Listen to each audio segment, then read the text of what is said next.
నమస్తే. Welcome to మన AP. Posani Krishna Murali arrest కాబోతున్నారా అనేది ఈ వీడియో. దీనికి సంబంధించి ప్రధానంగా వీటన్నిటి గురించి మాట్లాడుకునే ప్రయత్నం చేద్దాం ఈ వీడియోలో.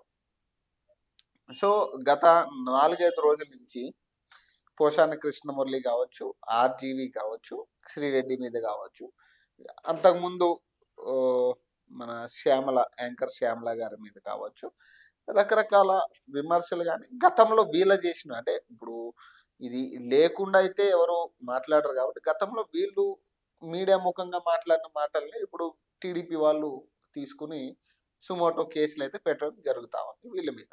దీనికి సంబంధించి మొన్న శ్రీరెడ్డికి సంబంధించి రాజమండ్రి అక్కడ మహిళా కార్యకర్తలు, జనసేన, టీడీపీ వాళ్ళు వెళ్ళి శ్రీరెడ్డి మీద కేసులు పెట్టడం జరిగింది. ఎందుకు అంటే ఆమె వీడియోలు ఒక్కసారి మనం జగన్ ఎలక్షన్కు ముందు కానీ లేదా ఎలక్షన్ తర్వాత కానీ ఆమె వీడియోలు కావచ్చు, కొన్ని పోస్టులు కావచ్చు, ఆమె మార్ఫింగ్ పోస్టులు కూడా చాలా ఉంటాయి ఆమె ఫేస్బుక్లో. మేబీ ఇప్పుడు ఆమె మొత్తం క్లియర్ చేసినట్టు కనపడతా ఉంది. ఆమె ఫేస్బుక్లో కానీ ఆమె సోషల్ ఐడీస్లో ఎక్కడ కూడా ఆ పాత వీడియోస్ కానీ ఏమీ లేవు. అయితే దీనికి సంబంధించి మార్ఫింగ్ చేసి గతంలో పవన్ కళ్యాణ్ కావచ్చు, లేదంటే నారా లోకేష్ కావచ్చు, చంద్రబాబు నాయుడు కావచ్చు, వీళ్ళందరినీ రకరకాలుగా ఆమె ట్రోలింగ్ చేసిన పద్ధతి, ఆమె మాట్లాడిన విధానం చాలా అంటే చాలా వల్గర్. అంటే ఒక విధంగా చెప్పాలంటే ఆమె వీడియోలకి కూడా సెన్సార్ వేసే టైపులో ఆమె మాట్లాడింది. అంటే సెన్సార్ బోర్డు కూడా సోషల్ మీడియాకి ఉండాలి అనే ఆలోచన వచ్చే విధంగా ఆమె మాటలు ఉంటాయి ఖచ్చితంగా. ఒక ఫ్యామిలీ పర్సన్స్ అయితే అవి వినలేం, అంత ఘోరంగా ఆమె మాట్లాడిన విధానం ఇవన్నీ చూసాం.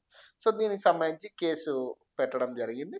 సో ఆమె మళ్ళీ నిన్న డబల్ గేమ్ అనుకోవాలి, ఒక లెటర్ రాయడం జరిగింది నారా లోకేష్ గారికి. నన్ను క్షమించండి, నేను గతంలో ఇలా మాట్లాడాను అంటే ఆమె ఒప్పుకుంటూ మాట్లాడాను. ఇది ఇలా ఉంటే పోసాని కృష్ణమురళికి సంబంధించి ఈయన కూడా గతంలో పవన్ కళ్యాణ్ మీద కామెంట్లు చేయడం జరిగింది. పవన్ కళ్యాణ్ ఫ్యాన్స్ ఈయన మీద దాడి చేసిన పరిస్థితి కూడా మనకు తెలుసు.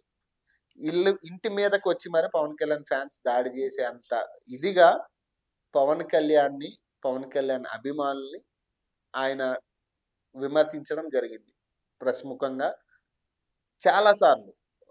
చంద్రబాబు నాయుడు కావచ్చు, పవన్ కళ్యాణ్ కావచ్చు, రకరకాల వీళ్ళందరూ కూడా వైసీపీ అధికారంలో ఉన్నప్పుడు చేసిన వ్యాఖ్యలు ఇవన్నీ. సో ఇటీవల TV5కు సంబంధించి బిఆర్ నాయుడు గారికి టిటిడి బోర్డ్ చైర్పర్సన్గా ఆయన ఎన్నికవడం జరిగింది. సో ఈ క్రమంలో నిన్న ఒక ప్రెస్ మీట్లో పోసాని కృష్ణమురళి ఆయన విమర్శించడం జరిగింది.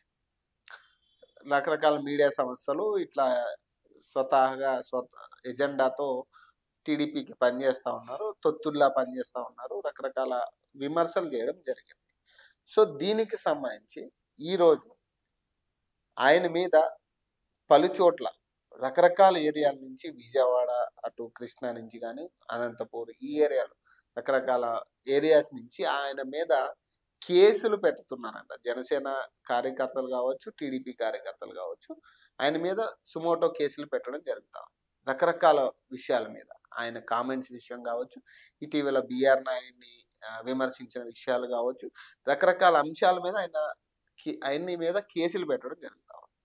దీని మీద ఆయన స్పందించి చంద్రబాబు నాయుడు గారు మాట్లాడిన మాటలు ఏవైతే ఉన్నాయో ఆయన గతంలో విమర్శించిన, అంటే జగన్మోహన్ రెడ్డిని కానీ మోడీని, ప్రధానంగా ఇక్కడ ప్రధాన అంశం ఆయన మోడీని కూడా చంద్రబాబు నాయుడు గారు గతంలో విమర్శించారు. నువ్వు అది ఇది అని రకరకాల పర్సనల్ ఇష్యూస్ని కూడా తీసుకుని, నాకు కూతురు ఉంది, నీకు కూతురు లేదు, రకరకాల పర్సనల్ ఇష్యూస్ను కూడా లేవనెత్తే విధంగా ఆయన విమర్శించారు గతంలో అని చెప్పి విమర్శించారని చెప్పి ఆయన చెప్తా ఉన్నారు దీనికి సంబంధించి. ఇదిలా ఉంటే సో ఈ కేసుల పర్వంలో ఇప్పుడైతే పోషాని కృష్ణమురళికి థ్రెట్ ఉంది. నెక్స్ట్ అరెస్ట్ అయ్యేది పోషాని కృష్ణమురళి అని ఒక చర్చ అయితే సోషల్ మీడియాలో జరుగుతుంది. ఖచ్చితంగా అంటే ఇట్లాంటి మాటలు అంటే గతంలో వాళ్ళు మాట్లాడిన మాటలు కానీ, గతంలో వాళ్ళు విమర్శించిన విధానం కావచ్చు. అది అంటే ఇటు విమర్శించిన విధానంలో అయితే నేను చెప్పేది ఏంటంటే టీడీపీ వాళ్ళు కూడా రకరకాల ప్లాట్ఫామ్‌లో వైసీపీ వాళ్ళని కూడా విమర్శించడం జరిగింది. అలాగే వైసీపీ వాళ్ళు కూడా రకరకాల ప్లాట్‌ఫార్మ్స్ ద్వారా టీడీపీ వాళ్ళని కూడా విమర్శించడం జరిగింది. కాకపోతే ఇట్లాంటి వాళ్ళు అంటే పోసాని గాని, శ్రీరెడ్డి లాంటి వాళ్ళు ప్రధానంగా పర్సనల్ పర్సనల్ ఇష్యూస్‌ని టార్గెట్ చేసి పవన్ కళ్యాణ్ 3 పెళ్ళిళ్ళ విషయం కావచ్చు. పవన్ కళ్యాణ్ 3 పెళ్ళిళ్ళ విషయం కావచ్చు. ఇక రకరకాల విషయాలు కావచ్చు. వీటన్నిటిని టార్గెట్ చేసి మాట్లాడడం గాని, ఇట్లాంటి విమర్శలనేవి కొంత ఇప్పుడు టీడీపీ శ్రేణులు ఇవన్నీ కూడా బయటకు తవ్వే ప్రయత్నం చేస్తా ఉన్నారు. సో, దీనికి సంబంధించి ఏదైతే సోషల్ మీడియా ఇన్సిడెంట్స్ గతం నుంచి ఈ మధ్య కాలంలో రవీంద్ర గాని ఇట్లాంటి వాళ్ళని అరెస్ట్ చేయడం జరిగిందో, ఇక నుంచి డొంకంతా కదులుతున్నట్టుగా తెలుస్తా ఉంది. అంటే విమర్శించిన ప్రతి ఆర్‌జీవి రామ్ గోపాల్ వర్మకి సంబంధించి గతంలో ఒక సినిమా కూడా కడప రాజ్యంలో కడప రాజ్యంలో సమ్ ఏదో ఒక ఒక ఒక ఒకటుంటది. సో, ఈ సినిమా విషయం కావచ్చు, రకరకాల విషయాల్లో వీళ్ళని విమర్శించడం జరిగిందని ఆయనకు కూడా నోటీసులు ఇచ్చారు. సో, ఈ ముగ్గురు శ్రీరెడ్డి, అలాగే పోసాని కృష్ణమురళి, ఆర్‌జీవి ఈ ముగ్గురు అరెస్టులనేది ఖచ్చితంగా ఉంటాయి అనేది ఇప్పుడు టీడీపీ శ్రేణుల్లో భారీ చర్చ అయితే జరుగుతా ఉంది. ఈ రానున్న రోజుల్లో కూడా ఇంకా కేసులు వచ్చే పరిస్థితి కనపడతా ఉంది. పోసాని మీద, ఆర్‌జీవి మీద, అలాగే శ్రీరెడ్డి మీద ఈ ముగ్గురు మీద కూడా టీడీపీ శ్రేణులు పెద్ద ఎత్తున కేసులు పెట్టి ఖచ్చితంగా వీళ్ళని అరెస్ట్ చేయించే తీరుతామనేది టీడీపీ శ్రేణులు చెప్తా ఉన్నారు.